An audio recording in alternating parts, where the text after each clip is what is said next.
Hey everyone, Jessica here with another layout for Bramble Fox. Today I'm using these acrylic pieces called Autumn Board Fetty and Skeleton Leaves, these stencils called Travel Stitches and Office Borders, and paper snips number 25. So I'm going to start this layout off with 3 photos from fall here of pumpkin carving with my son, and I'm just going to lay all 3 of these onto a white sheet of smooth cardstock and go ahead and mat those. So I've cut them out with my cutting mat over here beside me, my cutting blade, and I'm just ripping off a section of this beautiful paper by Cocoa Vanilla Studio. This is one of their collections that I've just used and absolutely still love it. So I'm using this today, and I'm just roughing up the edges of a couple of these strips that I've torn off. And originally I was going to lay them out on the side, but the way that my photos are with the pumpkin, there was more kind of space on the right sides of these photos, and I wanted to keep him on the left side, so I didn't really want to cover him up or anything, so I ended up moving this to the right side of my page. So I thought that they needed to have a little something extra behind them, so I'm going to do a double mat on these with some craft paper. So I've went ahead and cut that out, just attaching the layers together with my little Thermoweb Memory XL tape runner. And I'm just going to stagger these photos. I'm going to tilt them a little bit, and that's basically where I'm going to place them, but I still feel like it's missing something behind the photos, so I'm going to go ahead and add another layer behind it, and I'm going to do some stenciling. So I'm pulling out the office border stencil and this beautiful yellow pattern paper, which I've cut down so it'll fit beautifully behind my photos, and I'm going to rough up the edges with my edge distresser so that part will peek through around my photos. So I'll just go ahead and tuck that in behind my photos for now, and then I just want to get a feel for where I want my border to go. Originally I had cut a couple of these film strips out. There's a die in the shop for this, or it might be sold out at the moment, but I think there was some talk about it possibly coming back in the future. So I was going to use these film strips on here, but then I opted out and I actually took them off and I didn't use them at all. So right now I'm just lining everything up. I'm taping this stencil down with some pixie tape, and I'm just going to use some, I think I settle on Fossilized Amber to match that yellowish color in the collection. So I'm just going to blend some of that on to the stencil with my blending brush here, and then just peel the stencil off, and I'm going to go wash that right now. So that's all nice and clean, and then I have this beautiful little border strip that's going to just hang out behind my photos and behind that other paper. So I'm still trying to make this little film strip work. I really wanted to tuck it in there, but I couldn't get it to look right no matter how I placed it behind there, and I didn't want to take too much away from my photos. I want to enhance them, so I opted out of using it. So I'm going to go ahead and tape down my photos here. I know that that's where I want them to go. They're not going to move around or anything, so I'm going to go ahead and tape that down. This pattern piece of paper, I did have a little bit of a boo-boo with it. I taped it down using some Thermoweb Easy Tear tape, which is extremely sticky. Pretty much wherever you put that down, it's not going to move without tearing up your paper. But I put it down here on my page too far away from my border, and see that little white space in there? I didn't like that, so I'm going to go ahead and peel this up and just move it over a little bit. It did tear up my paper a little bit, but I'm not concerned about it because you're never going to see it anyways. So I'm going to go ahead and do the same thing with my border strip over here on the right side. Go ahead and peel my backings off of my tape and place that down. I know that's exactly where I want it to go, and I'm going to build on top of that. So I'm going to go ahead and put that down. Still trying to make this little film strip work. There it comes back in the frame. I'm trying to tuck it back in behind my photos. I'm like, no, I just don't like it. So I'm going to pull out these Perspextives, and I'm going to use some of these fall ones. This is going to be my title piece here. It's small for my typical titles, but I'm going to use that because it says pumpkin season on it. So I thought that was just perfect for these photos of my son and our pumpkin carving.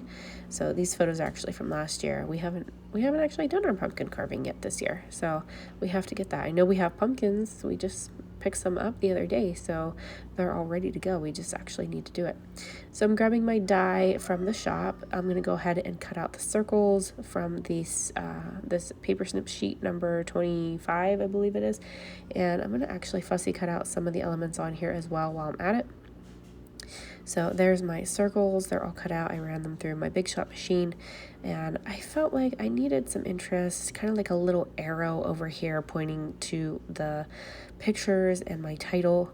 So I'm going to make a little notch here in my paper and fold back these sections, and then I'm going to add some more of that beautiful pattern paper here to match the other side. And then I'm going to add a few elements on here just to draw the attention over towards my little title piece since it's small. And I'm going to do some more fussy cutting here and add some of these little bits to that section up there.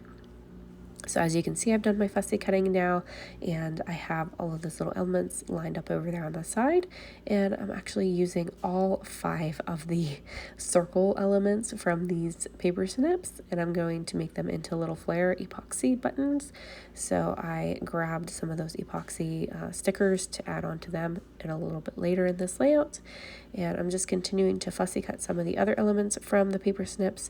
I'm going to add those onto my layout as well. And you can see that I cut out a whole bunch of those little title pieces, or just wordy bits as I like to call them, and I stuck those right underneath my title pumpkin. It says pumpkin season, and kept that kind of towards the middle photo there. So I'm just cleaning up my scraps here, making a little bit of room on here. I want to do a little bit of stamping with some crackling Campfire Distress Oxide. And I love this stamp set from the shop. It's one of the grungier ones. It looks like paint splatters. So I've grabbed that, and I'm going to add a couple little paint splotches to my layout. And there's a couple different ones in here that I like playing along with. So I'm going to go ahead and stamp a couple different kinds. So I'm just seeing what else I want to use on here. I like this other little splotch, so I'm going to use that one down at the bottom there. And it looks like I dropped a whole bunch of things. I must have bumped this or moved or stepped aside or away or something and came back, because things are moving very rapidly on my desk in this video. So here I am going to do a little bit more stenciling. Again, I want to draw the focus towards my little title piece since it's so small. So I'm pulling out that stencil that's called Office, or no, the other one was Office Borders. This one's Travel Stitches. So again, I've taped it off with some pixie tape. Just using another blending brush with some blue. This is the Uncharted Mariner shade. So I am just taping off that little arrow to finish this off. I've blended that on there. It looks so cute. I just absolutely love it, and it just points perfectly to that little title bit. I'm going to go ahead and staple that little flap down because my camera didn't want to sit on there right, so I'll probably go back and staple the other side too. So just moving things aside here, trying to clean up my desk a little bit, just making sure everything is where I want it to be. And I'm going to throw a little label in here shortly. Add some little plus signs in a couple different places just for some variation in my stamping here. And that's from the Elle Studio. I think it's called the Thankful set. And it's one of their fall ones from last year, I think it was. But it's been one of my favorites. So here I'm pulling out some tissue paper. I just cut a strip of tissue paper. I'm just folding it back and forth to kind of create like a fringed edge. And then I'm just going to tuck this in behind my photo up here because I thought it needed a little something, a little border or something along the edge of that photo. So I've just added some Nuvo glue in behind there. I'm just going to tuck that right in there, and that's how it's going to stay. I like that it's just roughly and it's just kind of random. And I just love the way that it looks, so I'm going to keep that right there. So I'm going to do a little bit more stamping here. I've pulled out my Elle Studio stamp set Autumn tabs, and I'm going to make a little tag for, I was originally going to tuck it into those layers in the side border pieces, but I ended up moving it after it's done, and I'm going to put that actually on top of my photos because it looked a lot better up there. So I'm just stamping a couple things here. I'm going to stamp pumpkin carving on this. It's from that Autumn Tab stamp set. It's just perfect for this. It's what we're doing. So I'm going to stamp that, and then I'll stamp my date stamp here with my Paige Evans roller date stamp in this beautiful fossilized amber shade. And I'm just going to fussy cut this out, and there's my little tag. But that's where I try to make it work right there, but I thought it just kind of looked odd over there by itself, so I'm going to put it right there at the top. And then to finish this one up, I'm just going to add a few more things here. I'm going to go ahead and start sticking everything down, alternating between some glue dots and some foam squares, and of course my Nuvo glue for the acrylics. And yeah, just gonna get everything stuck down, and I'm gonna tuck some thread in behind my flare buttons.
here's my finished layouts. I hope you guys enjoyed watching this process today, and I will link everything below down in the description in case you want to grab anything from the shop. And thank you guys so much for being here, and I hope I've inspired you to create something beautiful. Bye bye.